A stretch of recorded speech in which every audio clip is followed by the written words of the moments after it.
Saudara-saudari yang terkasih, jumpa lagi dalam Pelita Hati hari ini, Sabtu tanggal 24 April 2021, hari biasa dalam Pekan Paskah yang ketiga.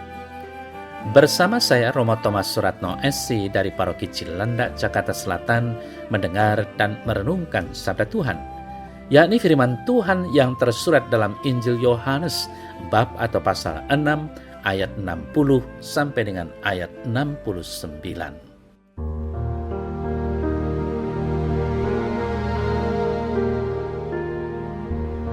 Sesudah mendengar semuanya itu, banyak dari murid-murid Yesus yang berkata, "Perkataan ini keras, siapakah yang sanggup mendengarkannya?" Yesus yang di dalam hatinya tahu bahwa murid-muridnya bersungut-sungut tentang hal itu, berkata kepada mereka, "Adakah perkataan itu menggoncangkan imanmu? Dan bagaimanakah jikalau kamu melihat Anak Manusia naik ke tempat di mana ia sebelumnya berada? Rohlah yang memberi hidup, daging sama sekali tidak berguna. Perkataan-perkataan yang kukatakan kepadamu adalah roh dan hidup, tetapi di antaramu ada yang tidak percaya." Sebab Yesus tahu dari semula siapa yang tidak percaya dan siapa yang akan menyerahkan dia. Lalu ia berkata, "Sebab itu telah kukatakan kepadamu, tidak ada seorang pun dapat datang kepadaku kalau Bapa tidak mengaruniakannya kepadanya." Mulai dari waktu itu, banyak murid-muridnya mengundurkan diri dan tidak lagi mengikuti dia. Maka kata Yesus kepada ke-12 muridnya, "Apakah kamu tidak mau pergi juga?" Jawab Simon Petrus kepadanya, "Tuhan, kepada siapakah kami akan pergi? Perkataanmu adalah perkataan hidup yang kekal, dan kami telah percaya dan tahu bahwa Engkau adalah yang kudus dari Allah."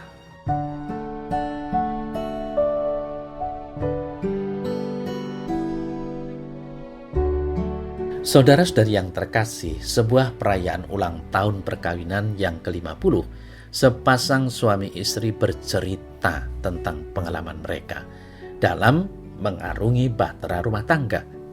Ada banyak kesulitan dan tantangan yang mereka hadapi, namun ternyata jauh lebih baik kebahagiaan yang mereka alami.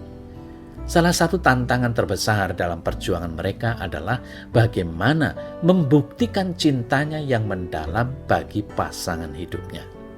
Bagi mereka, hal ini tidak mudah, karena godaan tidak setia begitu besar dan sering kali datang. Ketika ditanya, lalu apa yang bisa membuktikan cinta mereka, atau bagaimana cinta mereka bisa diukur sebagai cinta yang mendalam? Jawaban mereka sederhana, yakni kesetiaan yang terus-menerus. Kesetiaan itu tidak ditunjukkan sebagai peristiwa-peristiwa yang terpisah, namun ada dalam kesatuan. Dengan kata lain, kontinuitas dalam hal menjaga cinta itu tetap mereka miliki menjadi faktor paling menentukan supaya cinta itu bisa diukur dengan jelas. Saudara-saudari yang terkasih, Warta Injil hari ini menunjukkan buah dari kontinuitas para murid konsisten dalam mengikuti Yesus. Setelah pengajaran yang panjang mengenai roti hidup, banyak murid yang meninggalkan Yesus.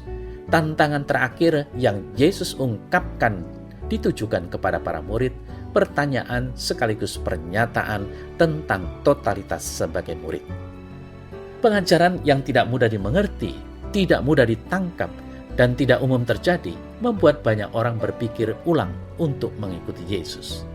Saudara saya terkasih, banyak orang yang tadinya sudah mengikuti Yesus, akhirnya memilih untuk meninggalkan Dia. Saudara-saudari yang terkasih, saat inilah merupakan saat yang tepat untuk memperdalam komitmen para murid. Saat inilah saat yang baik untuk menantang para murid mengambil sikap dan keputusan hendak meninggalkan Yesus atau mengikutinya. Jawaban Petrus mewakili murid-murid yang lain, "Tuhan, kepada siapakah kami akan pergi? Perkataanmu adalah perkataan hidup yang kekal, dan kami telah percaya dan tahu bahwa Engkau adalah yang kudus dari Allah." Saudara yang terkasih, konsistensi dan kontinuitas jawaban para murid dari awal sampai akhir mengikuti Yesus menjadi ukuran yang jelas bahwa para murid memang sungguh hendak mengikuti Yesus. Sementara murid-murid yang lain meninggalkan Yesus karena pengajaran yang dirasa keras. Petrus dan rasul yang lain tetap mempunyai jawaban yang sama sejak awal. Bagi kita, saudara saya terkasih, menghidupkan lilin itu mudah, namun menjaga lilin tetap berjalan itu yang memerlukan waktu dan tenaga yang tidak mudah. Menanam bunga itu sangat mudah, tetapi memelihara bunga itu perkara yang tidak mudah. Membaptis orang itu hanya butuh beberapa detik, namun memelihara rahmat baptisan itu yang tidak mudah dan banyak tantangan. Diperlukan kontinuitas dalam sebuah pemeliharaan. Tindakan memelihara bukan hanya perkara manusiawi. Tindakan memelihara merupakan juga tindakan ilahi yang senantiasa mendampingi kita. Memelihara merupakan satu keutamaan Kristiani yang perlu dipupuk terus-menerus. Tanpa pemeliharaan tidak ada keberlangsungan hidup. Memelihara sabda-sabda Tuhan agar senantiasa tinggal dalam diri kita dan merasuki hidup kita merupakan tindakan seorang beriman Kristiani.